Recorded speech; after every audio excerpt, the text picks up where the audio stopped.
Continuăm cu cei de la Dubăsare. Astăzi ne vin cu un program destul de frumos. Foarte frumos. Chiar vreau să accentuez, uitându-mă la programa orchestrei lui Gheorghe Murga. Orchestra de muzică populară cu titlu Model Gheorghe Murga, de la Casa Raională de Cultură din Dubăsari, a fost formată în anul 2005, la inițiativa președintelui Raionului Dubăsari, Grigore Pulcinski. Această orchestră este deja laureata premiilor 2 și 3 la festivalul Concurs Republican la Vatra Horelor. Deci, doar cu poziții bune se mândrește această orchestră tânără.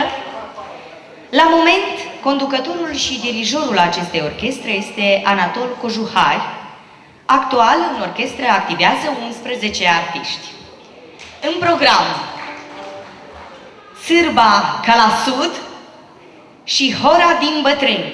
Pentru dumneavoastră evoluează orchestra lui Gheorghe Murga, Dubăsari.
În continuare, evoluează solista orchestrei Gheorghe Murga, Anișoara Nicolaev, cu melodia "M-a făcut mama așa", și Irina Povălache cu "Sârba roată", pentru dumneavoastră.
special despre care spuneam, pentru că citeam în programul acestei orchestre minunate solo la vioară, la solz, la drâmbă și la tobe.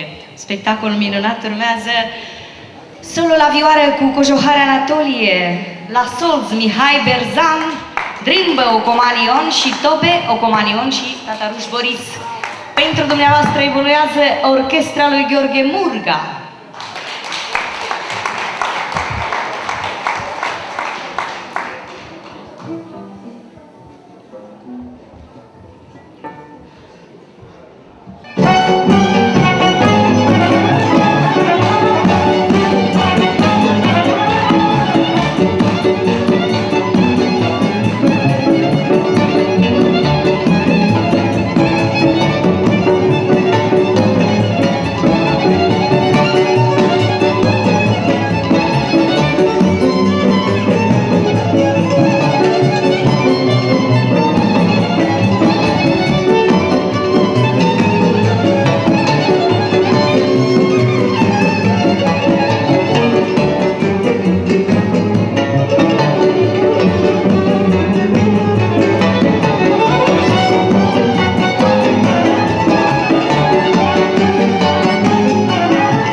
Sara de la Moldova are talent pe această dobiță. Trăiască!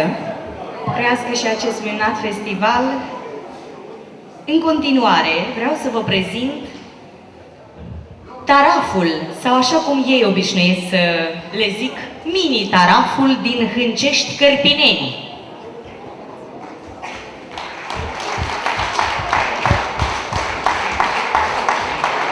Împrospătați cu apa seculară, scriu ei, a râului Lăpușnița, care curge prin Cărpineni, ce-și mână tainele istoriei prin această localitate, taraful Oiera a luat ființă acum 22 de ani.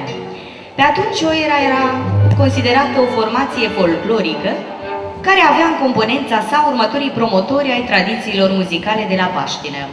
Violonista Galina Baraboi, Alexandru Baraboi cânta la caval și fluier, toba era molită de Simeon Filimon, iar țambalul de Valeriu Florea, cel ce cântă cu vocea, se numește și astăzi Andrei Manduș.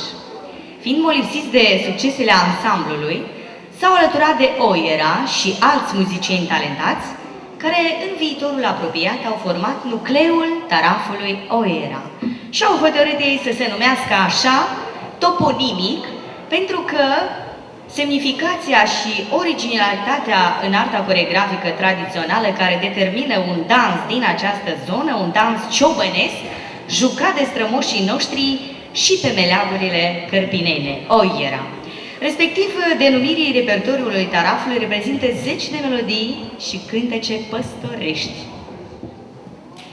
În continuare, conducătorul acestui taraf este neobositul Simeon Filimon, original din Cărpineni, absolvent a Universității de Arte Gavril Muzicescu din Chișinău. Simeon Filimon a fost cel care ține Oiera ca la lumina ochilor și ca la familia sa. De altfel, și acasă și împreună cu băieții din taraf se simte ca în sânul familiei. El poartă grija descoperirii repertoarului pentru taraf.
Îngerul lui Dumnezeu, Îngerul lui Dumnezeu.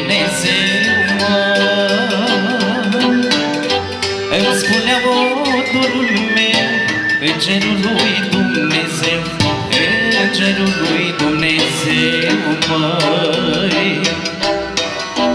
Câți ani viața i-a sortit, El pe mine m-a iubit, El pe mine m-a iubit, măi. Câți ani viața i-a sortit, El pe mine m-a iubit, El pe mine m-a iubit, măi. M-a iubit și mi-a dorit un trai dulce fericit, un trai dulce fericit, măi. M-a iubit și mi-a dorit un trai dulce fericit, un trai dulce fericit, măi.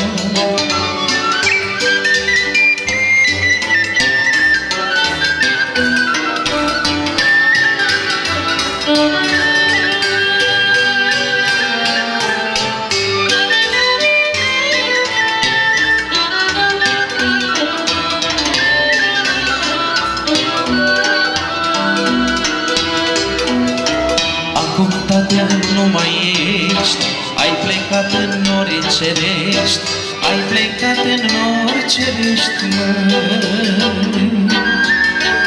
Acum, tată, nu mai ești, ai plecat în nori cerești, ai plecat în nori cerești, măi. Mi-ai lăsat în amintire dorul tău pe-o veșnicie, dorul tău pe-o veșnicie. Mi-ai lăsat în amintire dorul tău pe-o veșnicie, dorul tău pe-o veșnicie. Aș vrea, tată, să vii, să te întâmpini cu flori vii, să te întâmpini cu flori vii, măi. Aș vrea, tată, să revii, să te întâmpini cu flori vii, să te întâmpini cu flori vii, măi. Dar din cerul întunecos încă nimeni nu s-a întors, încă nimeni nu s-a întors, măi. Dar din cerul întunecos încă nimeni nu s-a întors, încă nimeni nu s-a întors, măi. Aș vrea, tată, să revii, să te întâmpini cu flori vii, să te întâmpini cu flori vii, măi. Dar din cerul întunecos încă nimeni nu s-a întors, încă nimeni nu s-a întors, măi.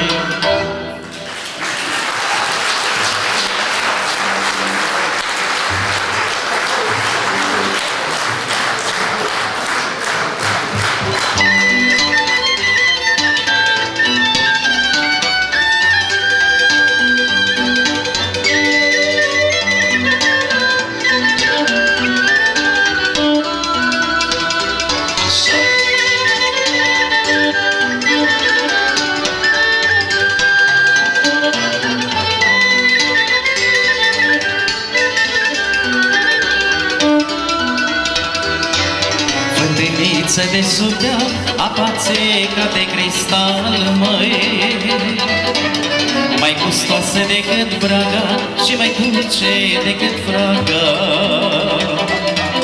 Fântâniță de sub deal, apa ca de cristal, măi.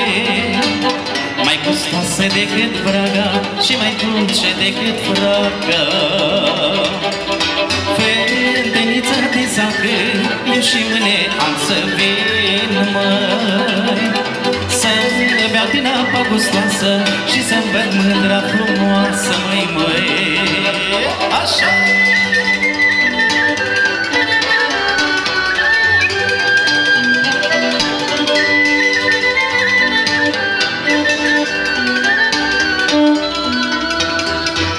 Când mi-e dor de mândra mea, vin cu dor la dumneata, măi. Beau din apa cristalină și pe loc dorul mi-a lină. Când mi-e dor de mândra mea, vin cu dor la dumneata, măi. Beau din apa cristalină și pe loc dormea lină. Fântâniță de salcâni, eu și mâine am să vin, mă, să beau din apa gustoasă și să-mi văd mândra frumoasă, măi, măi, așa!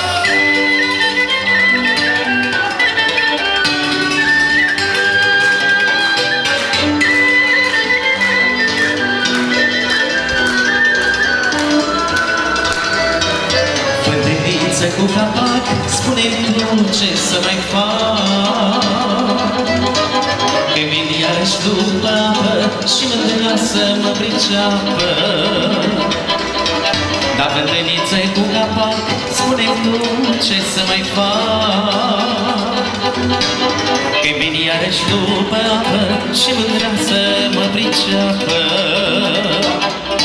Fântâniță din salcâni, eu și mâine am să vin, măi, să beau din apa gustoasă și să-mi văd mândra frumoasă, măi, măi. Zi, măi, așa!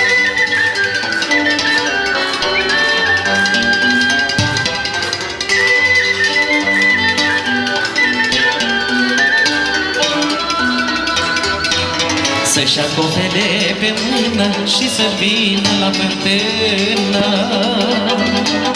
să-i văd ochii plini de dor, de curat frumos izvor, băi. Să-și acopere pe mână și să vină la fântână, să-i văd ochii plini de dor, de curat frumos izvor, băi. Fântâniță din salcâni, eu și mâine am să vin, măi, să beau din apa gustoasă și să-mi văd mândra frumoasă, măi, măi. Fântâniță din salcâni, eu și mâine am să vin, măi, să beau din apa gustoasă și să-mi văd mândra frumoasă, măi, măi.